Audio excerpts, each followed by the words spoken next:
Hoje vamos tentar responder uma pergunta que só a simples e não é. Um partido que acaba de nascer tem chance real de se firmar num sistema que premia quem já está lá? O caso de teste é o partido Missão, do MBL, que enfrenta em outubro a primeira eleição federal da sua existência. As fontes que citamos ao longo do programa incluem reportagens do Estadão, da Folha, da Gazeta do Povo, do jornal O Tempo, da Carta Capital, do NSC Total, da revista Cruzoé, da CNN Brasil, do Jota e do Valor Econômico, publicadas entre novembro de 2025 e fevereiro de 2026. Usamos também dados oficiais do TSE, projeções da Fundação 1º de Maio, publicadas em janeiro de 2026, sobre a distribuição do fundo eleitoral, pesquisas eleitorais do Instituto 100% Cidades/Futura e da Atlas Intel, inclusive a mais recente, feita em parceria com a Bloomberg e divulgada em 25 de fevereiro. E vale esclarecer desde já, o que fazemos aqui é análise crítica de textos, declarações e dados públicos. As citações são usadas para fins de estudo e crítica conforme previsto em lei. Todo mundo mencionado tem direito de resposta, e esse direito será veiculado com igual destaque caso exercido. Dito isso, vamos aos fatos. Bloco 1. O cenário geral. Um sistema que seleciona por desempenho. Antes de chegarmos ao partido Missão propriamente dito, convém compreender o terreno em que ele vai pisar. As eleições de 2026 reservam uma prova de resistência ao sistema partidário brasileiro, porque a cláusula de barreira entra em sua terceira fase de endurecimento. Segundo reportagem do NSC Total de 17 de fevereiro de 2026, assinada por Matheus Marques, para muitas legendas, a disputa deixará de ser apenas por cargos e passará a ser uma luta contra a invisibilidade e por sua sobrevivência. Desde que a Emenda Constitucional 97 de 2017 instituiu o cronograma escalonado, o patamar exigido sobe a cada eleição federal. E os números contam essa história com clareza. Em 2018, o partido precisava obter, no mínimo, 1,5% dos votos válidos para a Câmara dos Deputados, distribuídos em pelo menos 1/3 das unidades da federação, com mínimo de 1% em cada uma delas, ou então eleger 11 deputados em 1/3 dos estados. Para 2026, conforme o inciso 3 do parágrafo único do artigo 3º da Emenda Constitucional 97, o piso é de 2,5% dos votos válidos para a Câmara, distribuídos em pelo menos 1/3 das unidades da federação, ou seja, 9 estados, com mínimo de 1,5% em cada um deles, ou a eleição de ao menos 13 deputados distribuídos por 1/3 dos estados. A régua final chega em 2030, quando o artigo 17, parágrafo 3º da Constituição se aplica integralmente. 3% dos votos, com 2% por estado, ou 15 deputados em 1/3 das unidades da federação. O efeito prático dessa engrenagem já se fez sentir. Conforme o levantamento do Senado Federal de outubro de 2022, 12 partidos e federações superaram a cláusula de desempenho nas eleições daquele ano. As federações PT/PCdoB/PV, PSDB/Cidadania e PSOL/Rede, além de MDB, PDT, PL, Podemos, PP, PSB, PSD, Republicanos e União Brasil. 16 partidos ficaram de fora. A Gazeta do Povo, em fevereiro de 2026, relata que 7 partidos foram extintos por fusão ou incorporação desde 2018, como consequência direta ou indireta da cláusula de desempenho: PPL, PRP, PHS, PROS, PSC, Patriota e PTB. A pressão do mecanismo se traduz em desaparecimento concreto de siglas. E funciona como uma centrífuga institucional. Quem está no centro é puxado para dentro, quem está na borda é progressivamente expelido. O cientista político Sérgio Praça disse ao jornal O Tempo em janeiro de 2026: o dinheiro do fundo partidário está concentrado em siglas com mais cadeiras, o que gera mais influência e atrai mais candidatos. O desafio para os médios e pequenos é romper esse ciclo. Quem tem mais deputados recebe mais dinheiro. Quem recebe mais dinheiro elege mais deputados, e o resultado é uma concentração que se reforça a cada rodada. Temos números que tornam essa concentração bastante palpável. Segundo a Gazeta do Povo, de 24 de fevereiro de 2026, o fundo partidário atingiu o recorde de R$ 1,126 bilhões em 2025, distribuídos entre os diretórios nacionais de 19 legendas. Os 5 maiores partidos no Congresso ficaram com 27,7% do total. O PL liderou com R$ 192,2 milhões, seguido pelo PT com R$ 140,5 milhões. Na ponta oposta, 10 siglas foram completamente excluídas da distribuição: Agir, DC, Mobiliza, Novo, PCB, PCO, Democrata, PRTB, PSTU e UP. Nenhuma delas atingiu o desempenho mínimo exigido.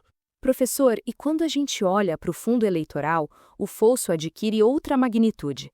Conforme a projeção da Fundação 1º de Maio, publicada em 26 de janeiro de 2026, o montante total do Fundo Especial de Financiamento de Campanha é de R$ 4.961 milhões, com base nas leis 15.321, 2025 e 15.346, 2025. Pela distribuição projetada, o PL deve receber cerca de 886 milhões, o PT, aproximadamente 619 milhões, e o União Brasil, algo em torno de 536 milhões.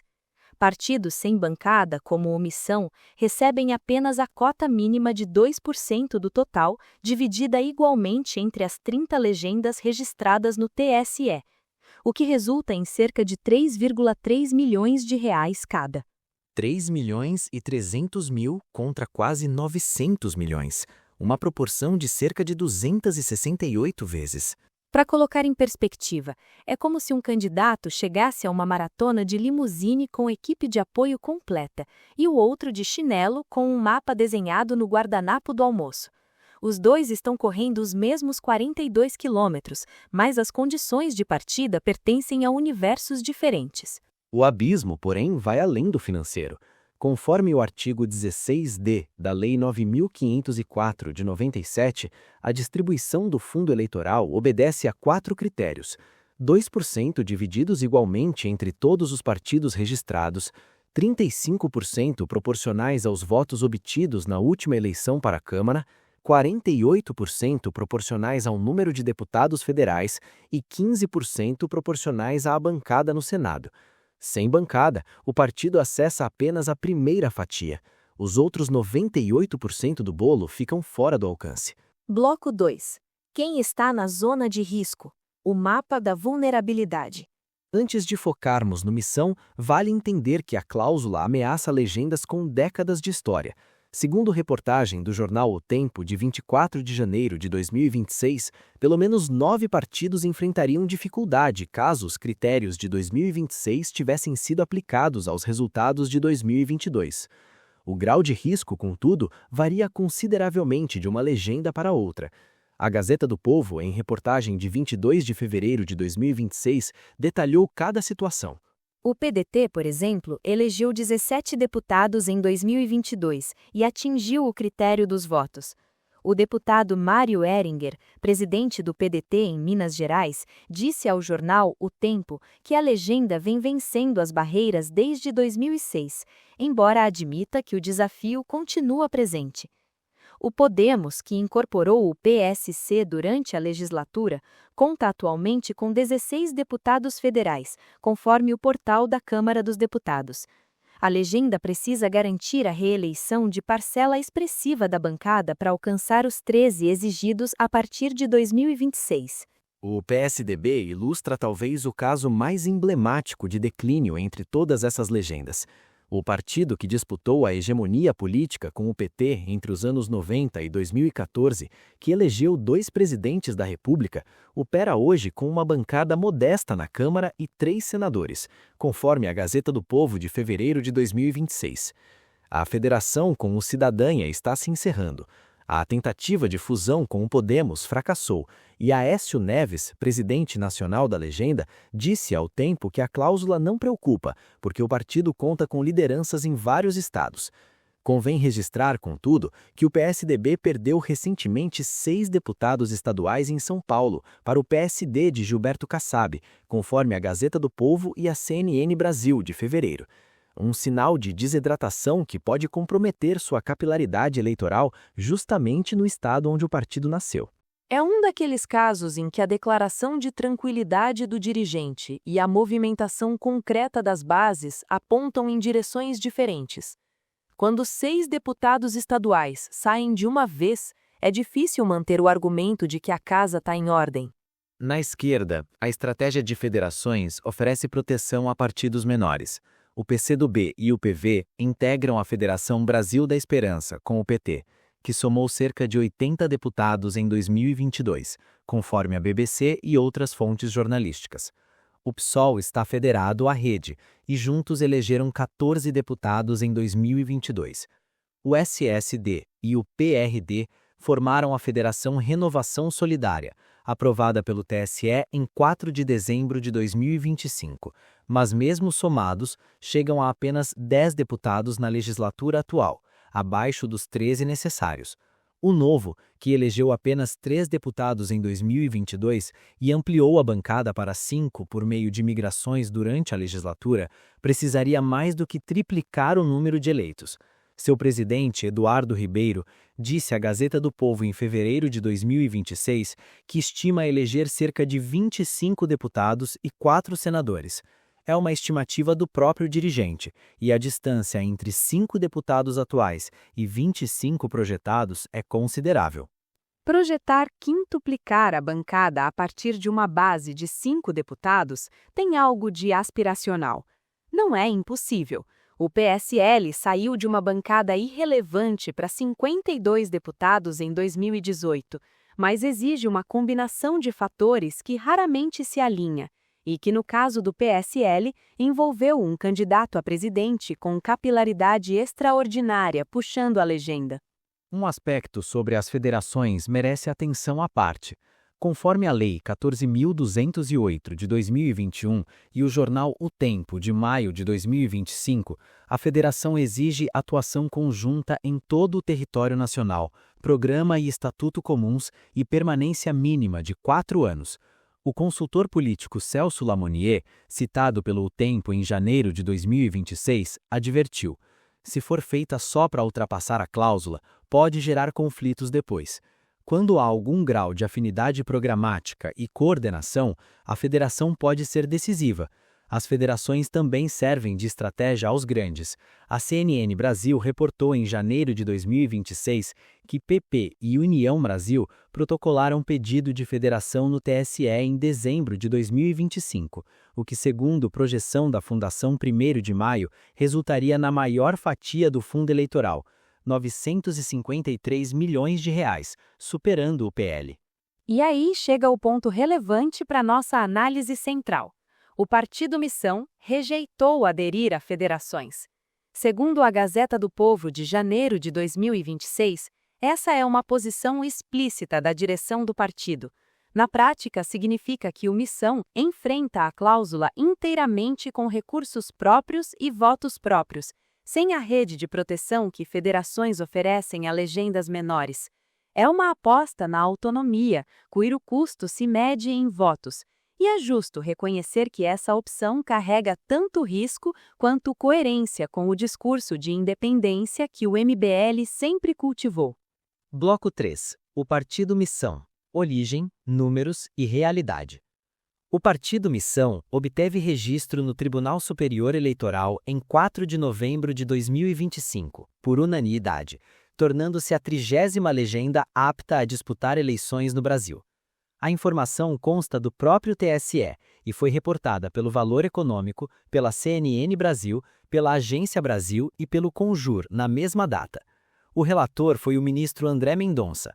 O partido apresentou 577.999 apoios válidos, conforme registrado pelo TSE, superando o mínimo exigido, de 547.042.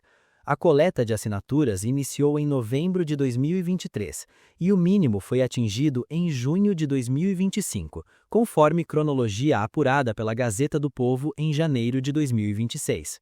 O partido nasceu do Movimento Brasil Livre, que ganhou projeção nas manifestações de 2013 e se consolidou como ator relevante nas ruas e nas redes a partir de 2015. O MBL apoiou Jair Bolsonaro no segundo turno de 2018, rompendo com o então presidente já no início do mandato. Essa ruptura carrega consequências eleitorais concretas, uma vez que boa parte do eleitorado de direita mais simpático a bolsonarismo mantém reservas em relação ao MBL. Fernando Holliday, que anunciou sua saída do MBL em 28 de janeiro de 2021 e hoje é filiado ao PL, disse à Gazeta do Povo de janeiro de 2026 que a escolha de Renan Santos como pré-candidato à presidência tem a ver com a possibilidade de testar discursos muito radicalizados, especialmente em segurança pública. Na leitura de Holliday, por não ser uma figura tão popular, muitas pessoas não o associam ao anti-bolsonarismo e ao MBL propriamente dito, o que pode fazer com que ele consiga alguma pontuação relevante nas pesquisas. É a avaliação de alguém que conhece a dinâmica interna do movimento, embora hoje seja crítico declarado do grupo. Do ponto de vista estrutural, o Missão parte do zero em termos de bancada federal. O primeiro nome de destaque a confirmar migração foi o deputado federal Kim Kataguiri, que anunciou sua saída do União Brasil para ingressar no Missão no mesmo dia da aprovação do registro, segundo múltiplas fontes de novembro de 2026. Além de Kataguiri, a legenda conta com nomes como o deputado estadual paulista Guto Zacarias e a vereadora de São Paulo Amanda Vettorazzo, ambos com migração anunciada. A revista Veja, de novembro de 2026, reportou que o Missão já enfrenta dificuldades para encontrar nomes aptos a disputar vagas no Senado. O dado financeiro, nesse contexto, ganha peso específico. Na projeção da Fundação 1º de Maio, o Missão receberia R$ 3.307.679,85 do fundo eleitoral, correspondentes a 0,07% do montante total. O tesoureiro do Missão, Renato Batista, disse ao Estadão de janeiro de 2026 que a gente nunca teve acesso ao fundo partidário, então nesse cenário as coisas continuariam como sempre foram. A declaração reconhece a realidade financeira sem tentar dissimulá-la, e há algo de saudável nisso, especialmente num ambiente onde o discurso predominante é o de prometer o impraticável. Convém registrar que o MBL já operava com recursos próprios, oriundos de doações de apoiadores, venda de produtos e contribuições de filiados. Renan Santos mencionou a arrecadação com o chamado Livro Amarelo, série de fascículos que compõem o programa do partido e cujo acesso exige assinatura de um plano anual a partir de R$ 589. O modelo guarda semelhanças com o que o Novo empregou na origem, apostando em financiamento pela base social. O desafio, no entanto, é de escala. Disputar as 513 vagas da Câmara dos Deputados, 54 vagas do Senado na renovação de 2/3, além de governos estaduais e do cargo de presidente, exige recursos de natureza distinta dos que financiam ativismo político. É a diferença entre manter um canal no YouTube e montar uma rede de televisão. O público pode ser o mesmo, a linguagem pode ser a mesma, mas a infraestrutura é de outra ordem. Bloco 4. O histórico de estreantes. O que os dados mostram? Talvez o dado mais revelador para calibrar expectativas sobre o Missão seja o histórico de partidos que estrearam em eleições federais desde que a cláusula de barreira existe. O Estadão apurou esse histórico em reportagem de janeiro de 2026. Em 2018, 3 partidos disputaram a eleição federal pela primeira vez com registro próprio no TSE: Novo, Rede Sustentabilidade e Partido da Mulher Brasileira. Desses 3, apenas o Novo superou a cláusula, com 8 deputados eleitos. A Rede, mesmo com Marina Silva como candidata a presidente, ficou aquém do patamar. O PMB tampouco o alcançou. Em 2022, a estreante foi a Unidade Popular, que também não atingiu o índice. E o caso mais bem-sucedido merece um segundo olhar, porque a história não termina na estreia. O Novo, que havia superado a barreira em 2018, não repetiu o feito em 2022. A bancada encolheu de 8 para 3 deputados eleitos, conforme dados oficiais do TSE. De 4 partidos que estrearam desde 2018, portanto, um superou a barreira na largada e não sustentou o resultado na eleição seguinte. Os outros 3 sequer cruzaram a linha de chegada. O sistema tem a generosidade de uma porta giratória com um detector de metal. Entrar já é difícil, mas permanecer dentro exige provar toda vez que você merece estar ali. O Missão, conforme declaração de Renato Batista ao Estadão de janeiro de 2026, acredita que se diferencia por ter base social, ao contrário de outros estreantes. Renan Santos, na mesma reportagem, afirmou que superar a cláusula não será um objetivo, mas uma consequência de um bom desempenho. Se for para passar da cláusula de barreira, vai ser do nosso jeito, acrescentou Batista. São posições legítimas dos dirigentes do partido. O que fazemos aqui é confrontá-las com os dados disponíveis, e os dados até agora mostram que a cláusula de barreira é particularmente hostil a recém-chegados, independentemente de sua base social. Bloco 5. As pesquisas e a candidatura presidencial. Renan Santos é o pré-candidato do Missão à presidência da República. 3 pesquisas publicadas até o momento oferecem dados sobre o desempenho dele em cenários de primeiro turno, e as variações entre elas fornecem elementos para análise. A pesquisa do Instituto 100% Cidades, Futura, divulgada em 10 de fevereiro de 2026, ouviu 2.000 pessoas entre 3 e 7 de fevereiro, com margem de erro de 2,2 pontos percentuais e registro no TSE sob o número BR-02276/2026.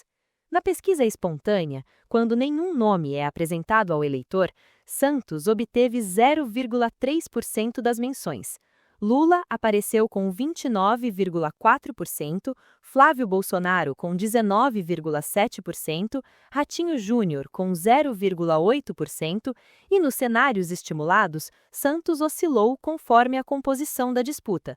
1,9% no primeiro cenário, 2,1% no segundo, 3,3% no terceiro e 3,2% no quarto. A pesquisa da Atlas Intel de janeiro de 2026, reportada pela Carta Capital em 21 de janeiro, colocou Santos na faixa de 3% a 4%.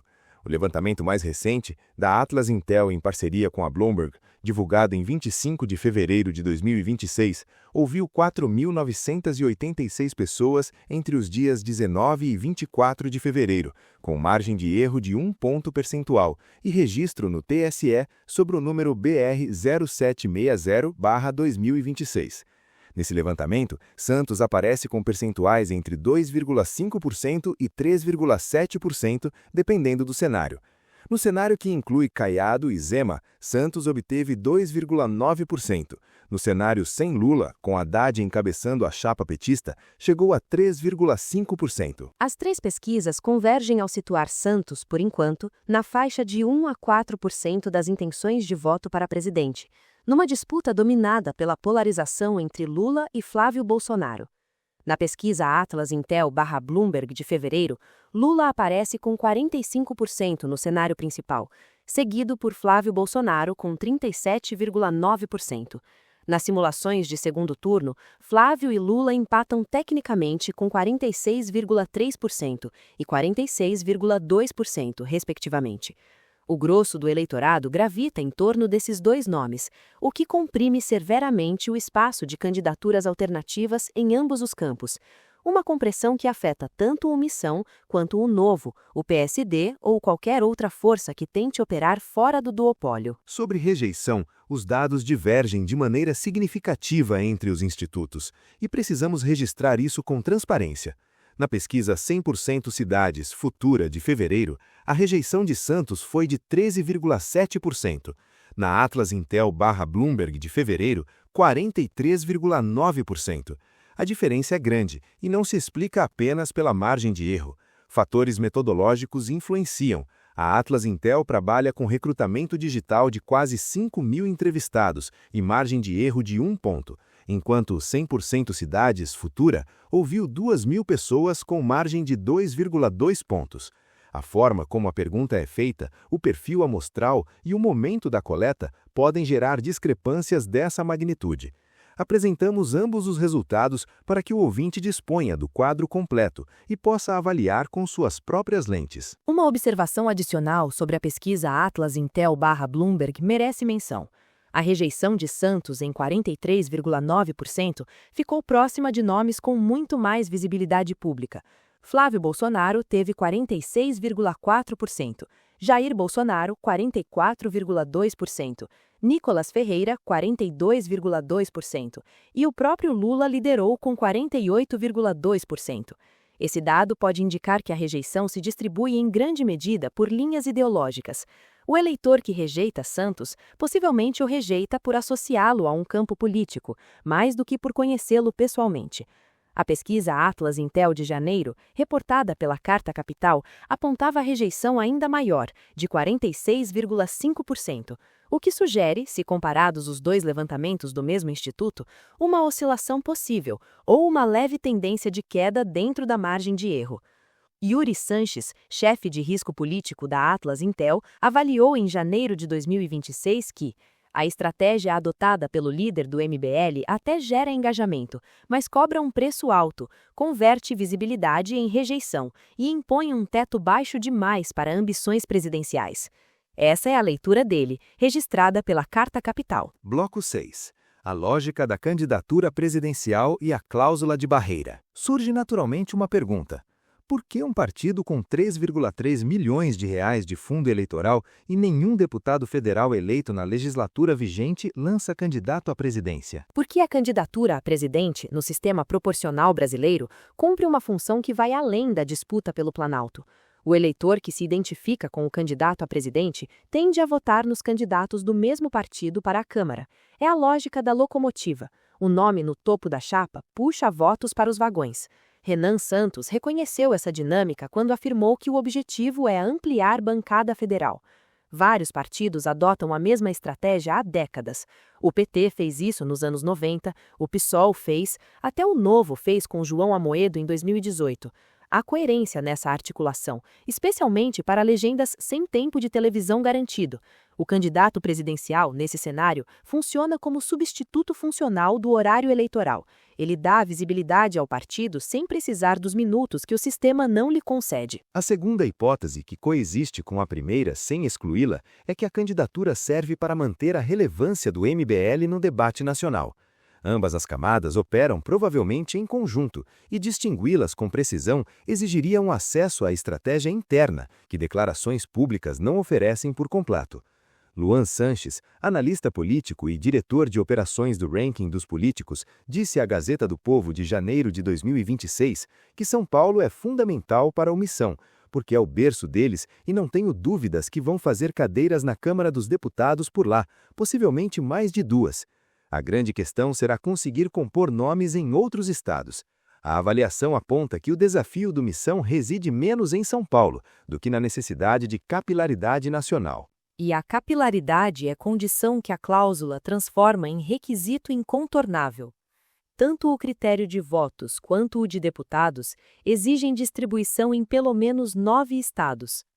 Um partido que elege 8 ou 10 deputados concentrados em São Paulo e no Rio de Janeiro fica aquém da exigência. Sperandio traçou o paralelo com o Novo, que enfrentou exatamente esse gargalo. O Partido Novo é um exemplo da direita que também passou por isso.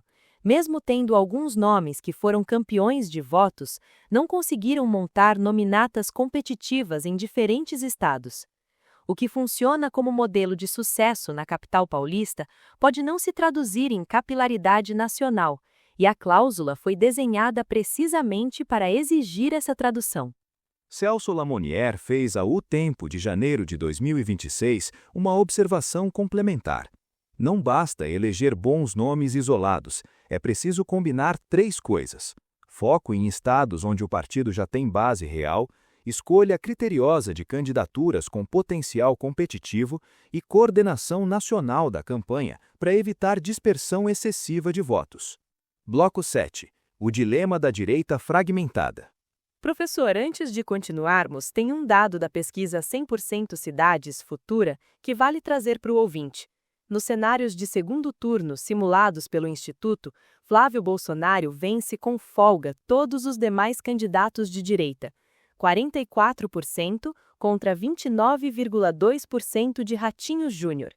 46,2% contra 26,7% de Caiado. 45,2% contra 27,8% de Zema.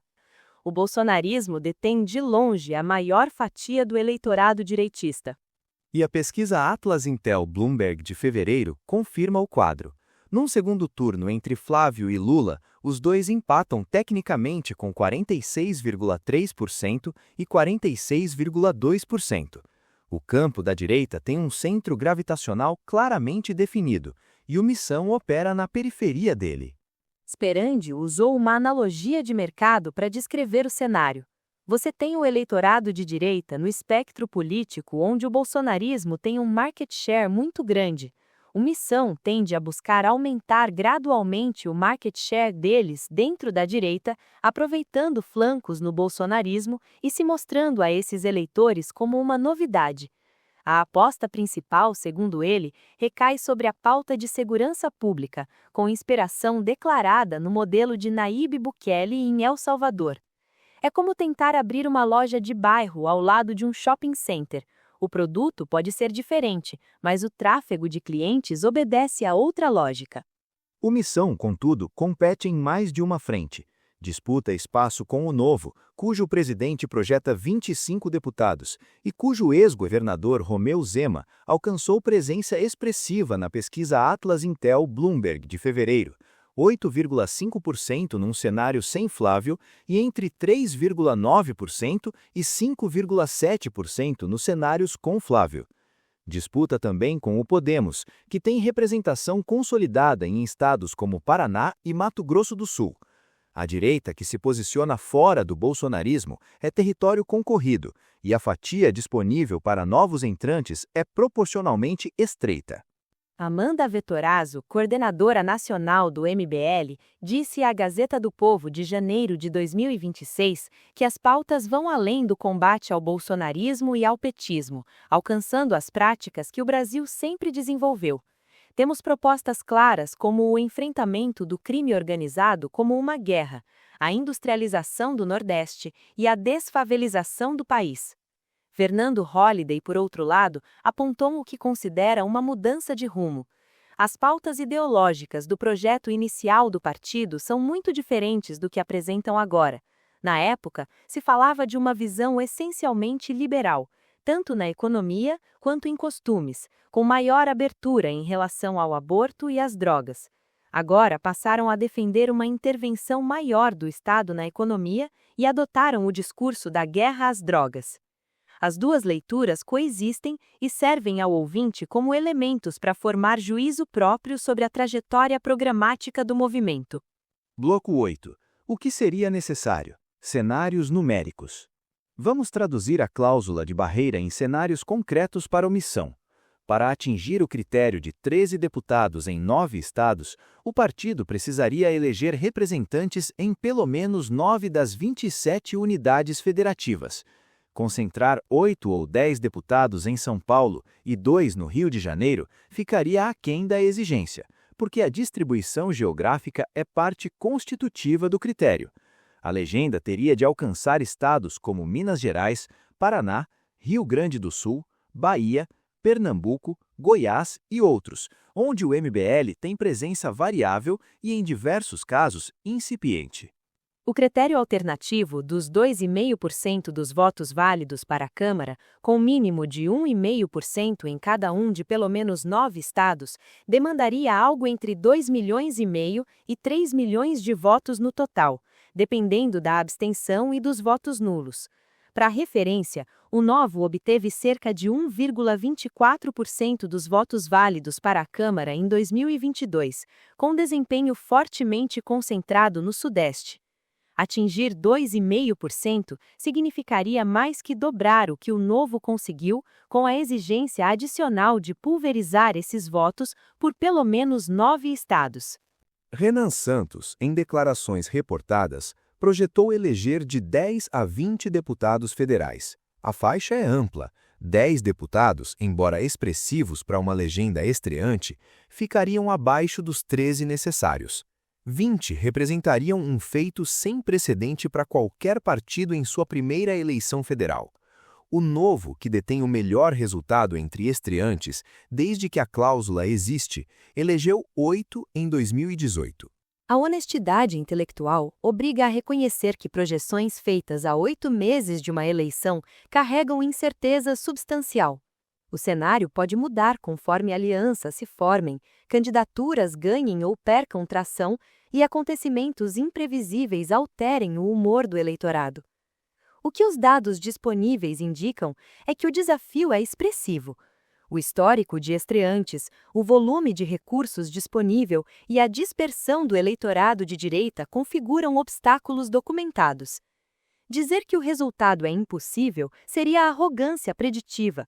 Dizer que os dados o sustentam com facilidade seria leitura seletiva.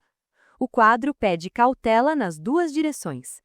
Bloco 9. A mudança de postura sobre o fundo público. Um elemento que merece registro por sua relevância analítica é a mudança de posição do Missão quanto ao uso de dinheiro público em campanhas. Durante anos, a rejeição ao fundo partidário e ao fundo eleitoral figurou entre as bandeiras mais conhecidas do movimento. Essa diretriz, no entanto, foi revista.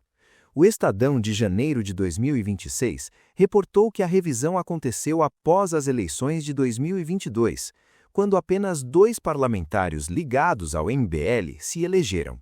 Renan Santos explicou: "Estávamos sendo infantis em relação a isso e nos impondo um peso do qual não teríamos meios de suplantar.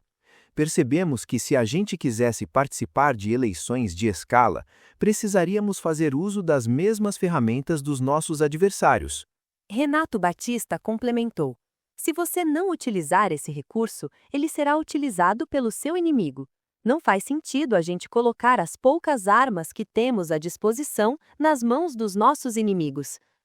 A mudança de posição foi reconhecida publicamente pelos próprios dirigentes, o que confere um grau de transparência raro nesses casos. A frustração de eleger apenas 2 parlamentares gerou aprendizado, e o aprendizado gerou revisão. Há coerência pragmática nesse percurso, ainda que ele implique o abandono de uma das bandeiras mais visíveis do movimento. É o tipo de pragmatismo que corrói a pureza do discurso original, ao mesmo tempo em que demonstra a capacidade de adaptação ao ambiente real. As duas leituras convivem, sem que uma anule a outra. Essa virada é relevante para a análise da viabilidade, porque ao aceitar o fundo público, o Missão se insere na lógica do financiamento estatal que governa o sistema partidário brasileiro. E, nessa lógica, como demonstramos ao longo do episódio, a distribuição é radicalmente desigual. Os 3,3 milhões de reais projetados precisam cobrir candidaturas em todos os estados onde o partido decidir competir, produção audiovisual, deslocamentos, estrutura de campanha e remuneração de equipes. A conta demanda complementação substancial por fontes privadas. Bloco 10. Reconhecimento de méritos e questões em aberto. Esta altura, o rigor da análise exige que identifiquemos aquilo que o Missão tem a seu favor, independentemente de nossas conclusões sobre viabilidade eleitoral. O primeiro ponto é que conseguir registro de partido no TSE é conquista significativa por si mesma. Foram necessários 577 mil apoiamentos, verificados em pelo menos 9 estados, num processo que levou de novembro de 2023 a novembro de 2025. Para dimensionar, o Estadão informou em janeiro de 2026 que 23 outros grupos buscam obter registros sem êxito. A capacidade de mobilização do MBL para esse fim está demonstrada nos fatos. O segundo ponto é o modelo de engajamento digital do MBL, com canais de YouTube, perfis em redes sociais e eventos presenciais. Trata-se de um ativo que partidos tradicionais raramente possuem na mesma proporção. A conversão desse engajamento em votos permanece como uma das incógnitas mais relevantes do cenário, mas a capacidade de comunicação direta com um público fiel existe e pode ser verificada nos números de audiência das plataformas do movimento. O terceiro ponto é a disposição de lançar candidaturas em vários estados e disputar o Senado, mesmo partindo do zero. Essa ambição pode ser lida como temerária ou como sinal de seriedade em construir algo para além de uma eleição isolada. As duas leituras coexistem e provavelmente a realidade contém elementos de ambas. O tempo e as urnas dirão qual delas predomina. As questões que permanecem em aberto são pelo menos 3. A primeira, a candidatura presidencial de Renan Santos funciona primordialmente como locomotiva para a bancada federal ou carrega a ambição genuína de competitividade no primeiro turno? As declarações dos dirigentes sugerem que ambas as funções coexistem, e essa coexistência tem precedentes no sistema brasileiro. A segunda, o Missão consegue nacionalizar sua presença para além de São Paulo? Os analistas ouvidos se mostraram céticos, mas reconhecem que variáveis em movimento podem alterar o cenário. A terceira, o engajamento digital se traduz em voto? É uma das grandes questões da política contemporânea, e o Missão será mais um teste dessa hipótese. Bloco 11. O contexto mais amplo. Concentração e democracia. Para encerrar, convém ampliar o olhar para o sistema como um todo. A cláusula de barreira tem uma finalidade declarada: reduzir a fragmentação partidária e eliminar os chamados partidos de aluguel. Legendas criadas sem base social para negociar cargos e fatias de fundo público. Nesse sentido, o mecanismo produziu resultados documentáveis.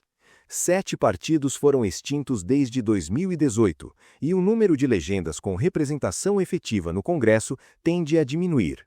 Ao mesmo tempo, esse mecanismo carrega uma dimensão que vai além da mera filtragem. Há o risco de concentração excessiva.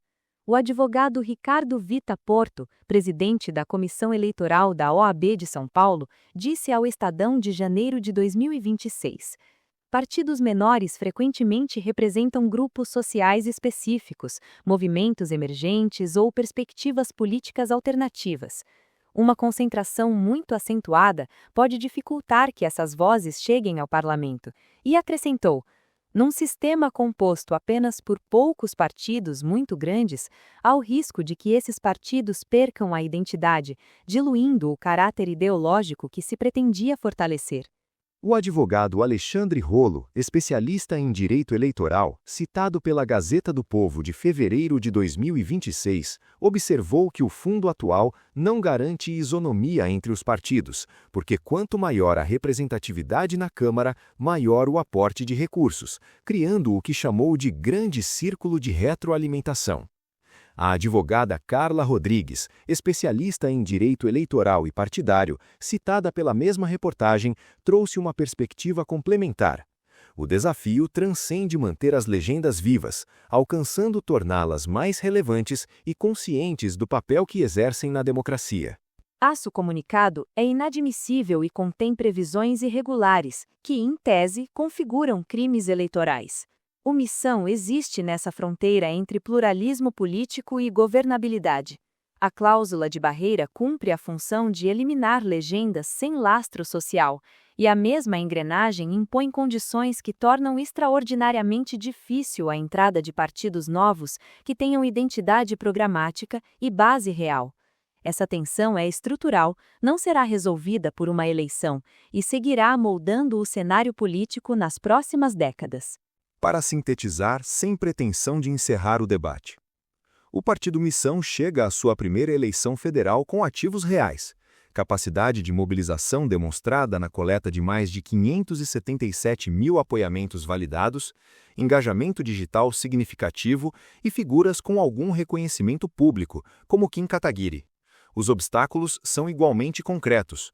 Fundo eleitoral projetado de 3,3 milhões de reais, nenhum deputado federal eleito na legislatura atual, rejeição ao nome de Renan Santos, que oscila, conforme o Instituto, entre 13,7% e 43,9%, baixo conhecimento público espontâneo do pré-candidato presidencial e um histórico em que apenas um partido estreante superou a cláusula de barreira desde 2018, sem conseguir manter o patamar na eleição seguinte.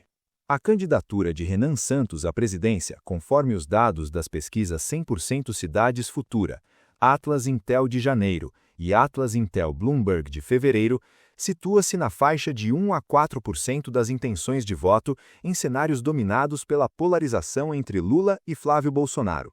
Sua função como locomotiva para a bancada federal é uma estratégia legítima, amplamente empregada no sistema brasileiro. A viabilidade como candidatura competitiva ao Planalto com os dados disponíveis em fevereiro de 2026 é uma hipótese que os números ainda não sustentam com robustez. Isso não significa que o cenário esteja cristalizado. 8 meses separam este programa do dia da votação e muito pode mudar nesse intervalo. Para o ouvinte que quer ir além do que apresentamos aqui, deixamos 5 perguntas para reflexão. Primeira. Se a cláusula de barreira foi desenhada para eliminar partidos sem base social e o Missão demonstrou base social com mais de 577 mil assinaturas, o mecanismo está atingindo o alvo certo ao dificultar sua entrada? Segunda, a conversão de engajamento digital em voto é um fenômeno que o sistema eleitoral brasileiro consegue absorver ou as regras de financiamento e tempo de TV criam um gargalo intransponível?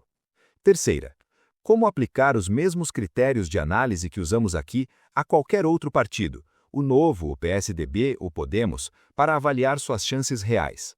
Quarta, se a polarização entre Lula e Flávio Bolsonaro comprimir o espaço de todos os candidatos alternativos, o que isso diz sobre a saúde democrática do sistema?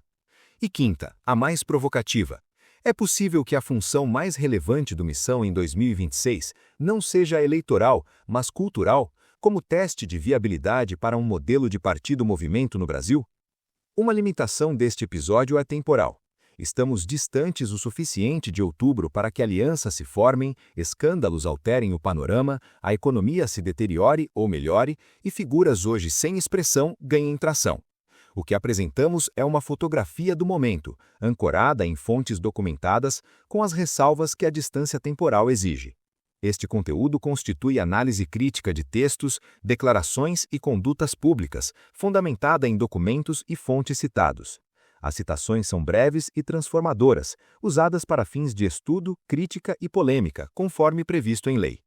Contestações documentadas são bem-vindas, e qualquer pessoa mencionada neste episódio identificar erro factual, pedimos que envie documentação comprobatória ao nosso canal de contato. Comprometemo-nos a publicar retificação com igual destaque. Para quem quiser verificar cada dado que citamos, as pesquisas estão registradas no TSE com os números que mencionamos. Os artigos da Gazeta do Povo, do Estadão e dos demais veículos estão disponíveis nos sites respectivos, e a projeção da Fundação 1º de Maio está publicada em fundação1º-de-maio.org.br.